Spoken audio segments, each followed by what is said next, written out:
อ้าวกราบสบายดีและสวัสดีเนาะพ่อแม่พี่น้อง FC เบิร์สสุขูสู่คนเนาะเปิดภาพมาอยู่ที่เฮือนน้องบุตรพี่น้องเนาะทั้งเพิ่นก็ปลูกมุงปลูกไม้ไว้ดีแล้วพี่น้องเนาะเพอมันเป็นไม้ใหม่เนาะมันถึกแดดมันอาจสิกรอบสิหยังเนาะโอ้คักแหละดีใจนำน้องเพิ่นหลายๆเนาะมีเสามาเพิ่มอีก3ต้นพี่น้องเนาะพอดีเป็น9เนาะเฮือนน้องเพิ่นนี่ เห็นเมื่อวานนี่ทางเบาจันกับเบาบุญสามเคยเมื่อวานนี่พี่น้องถามค่าสูงค่าช่างอยู่เพิ่นยังบ่ได้สรุปพี่น้องเนาะว่าราคาเท่าใดก็ท่าเบิ่งในคลิปไปแหละพี่น้องเนาะว่าสร้างเพิ่นสิบอกราคาจากล้านพี่น้องเนาะเอ่อเสาโตมาก่อนพี่น้องอืคืออยู่มันเป็นไม้แก่นแน่พี่น้องเอ้ยเนาะบ่อันนั้นปานใดได้การอยู่บ่บ่แตกหั่นน่ะเนาะอืมไม้ตัวนั้นก็กองไว้อยู่พุ่นพี่น้องปกเม่นเนาะมันถึกแดดมันถึกน้ำหมอกจะกรอบได้ใหม่ๆนี่ทางประตูสบายดีตู้สิไปเซอร์โอโอเคเนาะสบายดี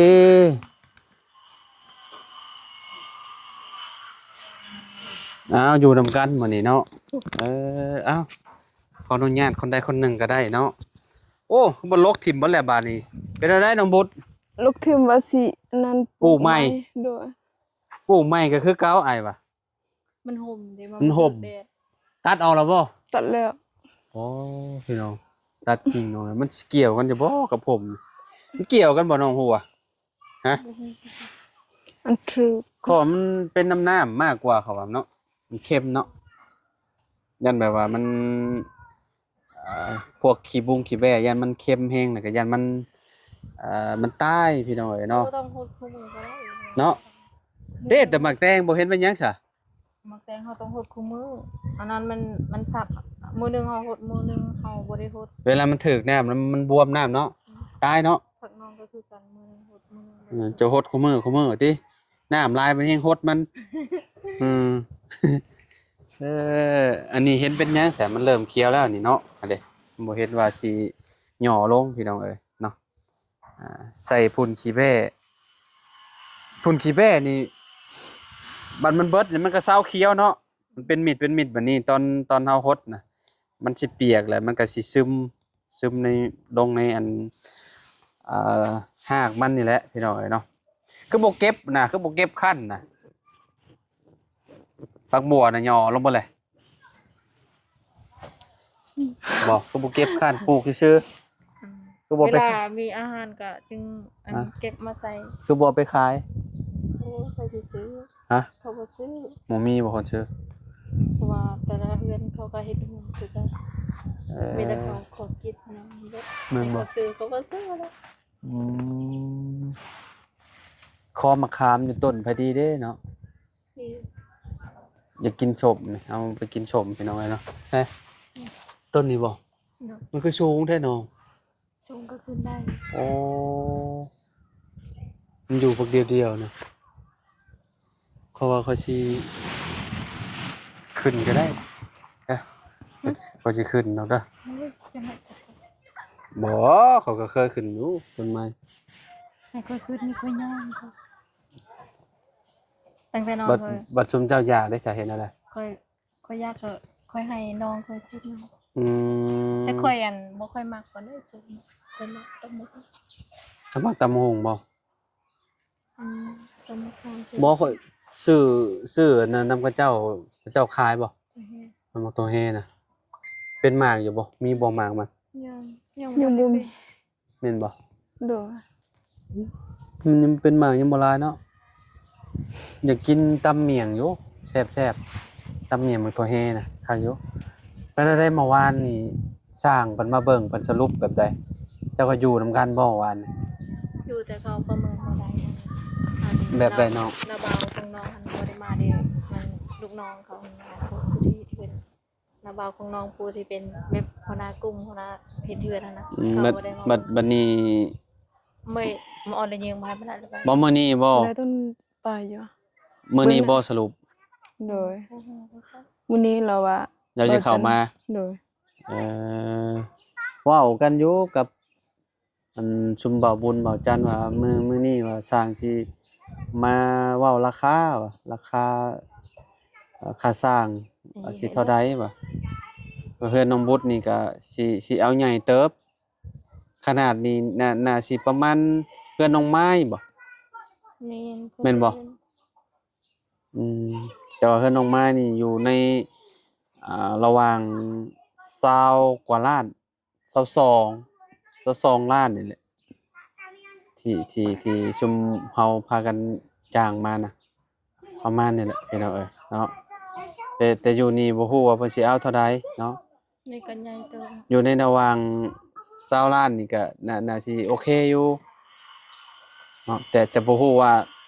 สร้างบัดสิเว้าเท่าใดแหละพี่น้องก็ถ้าเบิ่งนํกันเนาะว่าเอ้าขึ้นมาเพื่ออ้ายแน่เด้อช่าเจ้าขึ้นเด้อ ไอ้เทนึงเนาะ พอดีเลยมีคนขึ้นพอดีเลยบ่ได้ขึ้นซะบัดนี้ เขาสิเอาให้ ฮะน้องไผ คุณบ้าน เพื่ออ้ายแน่เด้อครับเด้อสิเอาเงินให้ดอก5,000กีบคือเจ้าฮู้เรื่องบ่เจ้าบ่ฮู้ติเว้าภาษาเจ้าดู อันนั้นอย่าอันนั้นเอาอย่าหาผัด เต็มเปลือกตังดงค่ะ เมื่อวานนี่พากันเฮ็ดกินหยังเมื่อวานนี่ก็ถึกพากัน ปอกหน่อไม้แล้วก็เฮ็ด ว่าขึ้นมองขี่ตะไผก็ว่าญาติมันฮักก็ถึกงูมันก็สิฮักกะลีล้อได้เฮือนเราล่ะพี่น้องเนาะแบบว่าขึ้นไปก็ยุ่งโอ้ไผฉันอันขึ้นเหยียบหม้องนี้นะบ่าวเพิ่งบ่พึบโลดเนาะมันอ่อนเลยได้เป็นไม้ดอกบ่แลเนาะบุญเนาะ โดย เป็นน้องบดขึ้นเหยียบนี่บ่ยันลงบ่อยู่นี่น้ำหนักเราหลายเด้เนาะเป็นอะไรนี่ฮะแล้วเราบ่กดมันน่ะ แล้ว ได้จากล้านเบิดหันได้บ่ว่า ร้านนึงเอากันเดียวหันแต่อันน้องไปก่อนอันได้ครึ่งรถได้500,000แล้วก็จ้างค่ารถ300,000 สรุปคือ ได้เงินอยู่ ล้านห้า 1,500,000 จ้างค่ารถ300,000 จ้างค่ารถ300,000แล้วก็บวกค่าอยู่ค่ากินค่าอยู่ค่ากินก็ตีไปประมาณ200,000ปลายเนาะมื้อหนึงเนาะไอ้2มื้อเนาะทอน2มื้อเหรอวะบ่ได้คุ้ม ค่าพอร์ตก็ยังบ่ได้ ค่าพอร์ตเท่าใดตอนน่ะ ล้านห้า ค่าพอร์ต1,500,000เบิด หมด บ่มีบัดเงินสิจ้างเพิ่นพอร์ตใหม่ได้บ่น่ะ บ่มีเงิน เฮ็ดอะไรปลูกอยู่บ่ปีนี้หรือว่ายา อันนี้ว่าสิเฮ็ดเนาะกับพี่อ้าย เอา อ้ายเคยยัง ไปเฮ็ดน้ำไม้เคยอยู่บ้านเก่งหลวงบ่ บ่เฮ็ดอยู่นี่แล้วก็ เอารถไถเอาบ่ เอาเงินนำให้คือขอเงินให้คือให้ยืมเงินเขาก็ ยืมเงินเพิ่นมาลงทุนก่อน มันสิกุ้มอยู่บ่มันสิคุ้มอยู่บ่เนาะ คือกับ อืม เพราะว่า ถ้าดูแลหญ้าอันบ่ดีก็บ่ได้เลยอันมันนี่ บ่ได้เฮ็ดอันก็จักสิเฮ็ดหยังแต่ว่าบ่ได้เฮ็ดมันแล้วได้ก็เฮ็ดถึงสิกุมบ่กุมก็เฮ็ด แม่นบ่ ดีกว่าอยู่แล้ว อืมน้องบุตรเด้บ่ได้เฮ็ดบ่ บ่ บ่ได้เฮ็ดมันบ่บ่มีที่ โดย อืมอ๋อเป็นอะไรเนาะชุมเบาเพิ่งยังบ่ได้เข้ามาวะหรือว่ามาแล้วบ่บ่บุญ บ่บุญกันอยู่ บ่ยังเนาะ โดย สงสัยเล็กน้อยพุ่นแหละพี่น้องคิดว่าเนาะเพิ่นน่าสิเข้ามาอยู่มาลมเรื่องชุงเรื่องช้างนี่แหละเนาะเอ้าอยู่ดีๆก็ลมมาบัดนี้เนาะอ๋อเป็นจังได๋นี่ใช้หำมะขามน่ะ แปลกก็หานะ ได้จังหน่วยแหละโอ้ขึ้นสงสัยบ่ได้นะนี่เนาะ ไอ้เทพเป็นมิจอนเราเตะ เฮ้ย มิจอนเกี่ยวกี้นักกูบายกี้กู โอ้มัน เจ้า อยู่งาพี่พี่ เตะเกี่ยวเตะ พี่อยู่งาดิพี่ ห้ามมีกวงอะแบงกิกากาวิตะแค่ มันอยู่เดียวแฮงเนาะพี่มันอยู่พี่เอามาคามก็ได้ ค่อยขึ้นเป็นแต่มื้อนี้วันอาทิตย์ยัน บ่มีอีกบ่ต้นมัน ต้นอื่นน่ะต้นที่ว่ามันต่ำๆน่ะโอ้ต้นนั่นก็สูงคือกันบ่เนาะ อ่า ปาซะเอาหมอนน้อยๆนี่บ่ได้เข้าอันคิดบ่คือขึ้นได้ บ่ได้เข้าบ่เอ่อต้นมะขามนี่คือสิหลายร้อยปีเด้อพี่น้องเอ้ยเนาะบ่ฮอด100แต่ก็เกือบบ่จักตั้งแต่รุ่นพ่อใหญ่นี่ผู้จักต้นมะขามนี่โตเจ้าเกิดมาเจ้าก็เห็นแล้วบ่บ่เจ้าเกิดมาเจ้าก็เห็นแล้วบ่หรือว่าเจ้าเป็นคนปลูกบ่ เห็นแล้ว โอ้แสดงว่าเกือบแล้วได้นี่ แต่หยุดยิงนั่นก็เห็นมะขามนี่เลย อ่า ไม่จอนเกะนะกับมีกู พี่น้องเอ้ยเนาะก่อนอันนั้นอีกเนาะก่อนพอตู้พอน้องบุตรอีกพอน้องบุตรนี่ประมาณ60เท่าไหร่แล้วนะประมาณ68บ่อืมจะได้บาทนี่สิได้กินอยู่ว่ามะขามนี่พี่น้องเอ้ยพี่มันอยู่เดียวอยู่หมากมันก็ดกอยู่เด้เนาะ ก็ต้องเรียนดี หึเนี่ยก็ ก็คือมันเป็นของขยะ เจ้าขึ้นบ่ได้ เพราะก็คือนี่ก็คือมันเป็นมีขาประจำ เจ้าขึ้นขาสั้นบ่อืม มันเป็นตัวนี้โดนอะไรสักอย่าง อ่า บุลุนับ ๆไม่นี่มาครบเรียบร้อยแล้วบ่ ยัง ยังขาดยัง เพราะว่ามื้อนี้ บาบุญว่ามื้อนี้เขาเอามาส่งเลย เขาสิมาส่ง อ๋อยังกระเจ้ายังสิมาส่งอีกบ่ เด้อ อืมยังบ่ครบดอกนี่มันเบิ่งก็ยังบ่หลายปานใดพี่น้องเอ้ยเนาะอืมว่าอยู่นี่เลย อย่าในยาไว้ ยังไม่ค้างมันละว่าเนาะยังบ่ได้มาเนาะ โดย ไม่ค้างพี่น้องเอ้ยเนาะอันนี้ไม่หน้า5คูณ10นี่มาแล้วไม่48นี่มาแล้วแป้นมาแล้วพี่น้อง เราจะอาย ไม่ค้างไม่ยังอยู่เนาะไปใช้อะไรหายตัวไปแล้วมอน้อยๆนะไปใช้น่ะฮะจะไปขึ้นมาคามบ่อ้าวโอ้ขึ้นไปฮอดพุ่นเลยเก่งอีหลีอ๋อคนน่ะพี่น้องไงเนาะลีขึ้นต้นมาคาม เออเพื่อนนี่ปลูกนี่หันหน้าออกมาพี่เนาะ โดย หันหน้าออกมาทางพี่พี่น้องเนาะเพราะว่าที่เราบ่ได้หลายปานใดเด้เนาะฮอดใจกับบทที่เจ้านะบ่ ฮอดครบส่วนบนนั่นเลยก็ บ่มองนี่บ่มองฟังละขั้วนี่บ่ แม่ มานี่บ่มานี่บ่ โดย จากพุ่นมาพี่ แล้วก็ไปพุ่น โดย คือว่ากว้างอยู่คะแนนปลูกเขื่อนก็ได้อยู่ดอกเนาะปลูกก็ต้องจงทางหน้าบ้านมันไว้แน่ตัวเอ้ยก็ซ้ำนี่แหละสมเจ้าปลูกก็ได้ฮะแม่นสมเจ้าก็ปลูกอยู่นี้แหละสมเจ้าสิเอามาฮอดพี่บ่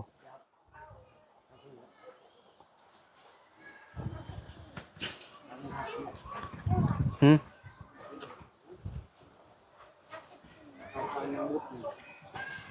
โอ้มันสิบ่เจือลงบ่เอาไปใกล้พูดหลายโอ้มันต้องลื้อเฮือนหลังเก่าออกนี่เอาหม่องเฮือนหลังเก่าเลยเขาว่า เอาละเขา เพราะว่าสมมุติว่าจะเอามาฮอดพี่ผมก็โหมันก็เจือนแหละ เอาเป็นเพื่อน นักว้าวเอาคาทางวุ้น เอามองนี่ เออ ยับบ่มามุมนี้เนาะ ดีแล้ว แต่ก็ค่อยเนาะดินเนาะมันจะค่อยไปพุ่นพวกเคลื่อนนี่ก็สิบ่ได้ปรับอีกเพราะต้องปรับแล้ว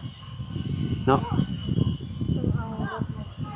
เพราะว่าบ่ปรับมันก็ค่อยเด้พวกค่อยลงไปพูนลาย เอาดีเลย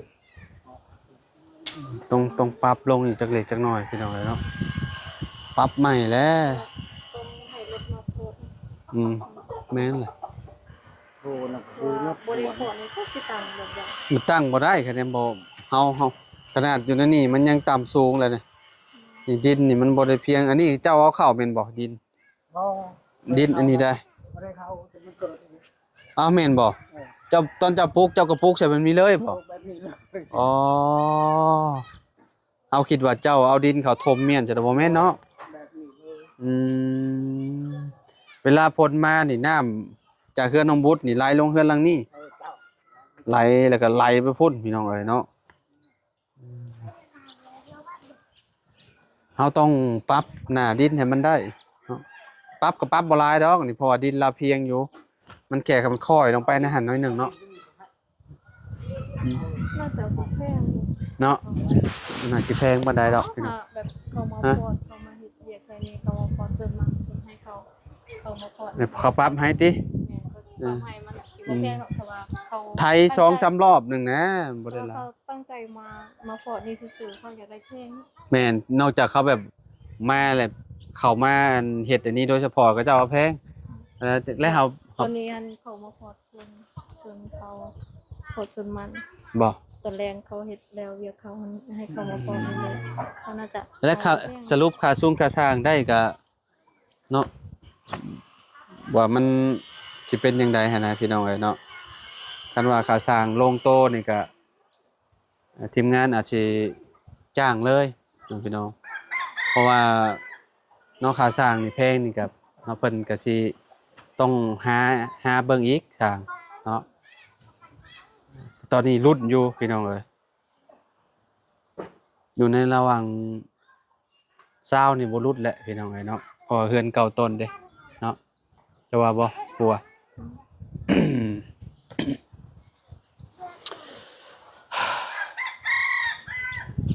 พี่น้องรุ่นนำกันพี่น้องเอ้ยเนาะเฮือนน้องบุตรทรงแบบนี้เลยพี่น้องทรงจั่ววันนี้เนาะตัวเนาะเห็นแล้วบ่ทรงเฮือนน่ะ คือทางสมัย แบบนั้นเลยอืม สวยงาม งามเพราะว่ามันเป็นเฮือนสมัยใหม่พี่น้องเนาะมันบ่ได้แบบคือเขาเจ้าเฮ็ดคือตะกี้นี่เฮ็ดแบบนี้เขาเจ้าก็เฮ็ดไปแล้วแต่เขาเจ้าอยากอยู่พี่น้องเนาะได้ซำนี้ก็ถือว่าเก่งเติบแล้วเนาะเจ้าว่าบ่น้อง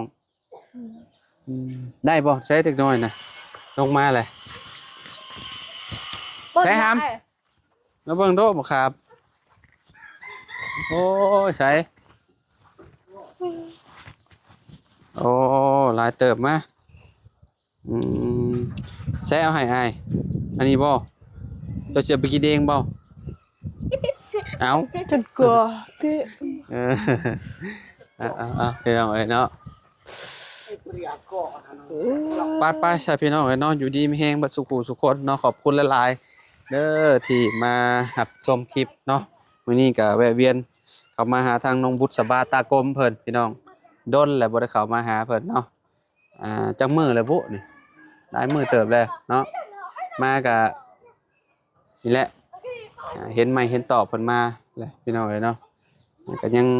มาบ่ครบดอกเนาะก็ท่าเบิ่งค่าสูงค่าสร้างอีกเทื่อนึงพี่น้องสรุปเนาะตอนนี้ก็ไปเฮือนน้องหัวเพิ่นก่อนเนาะไปหานั่งกินชมก่อนจักบาทพี่น้องเอ้ยเนาะเอาพบพอกันใหม่คลิปต่อไปเนาะสำหรับคลิปนี้ไปสบายดีเด้อสบายดีพี่น้องเอ้ยเนาะบ่สุขทุกคนขอบคุณหลายๆที่ติดตามเด้อ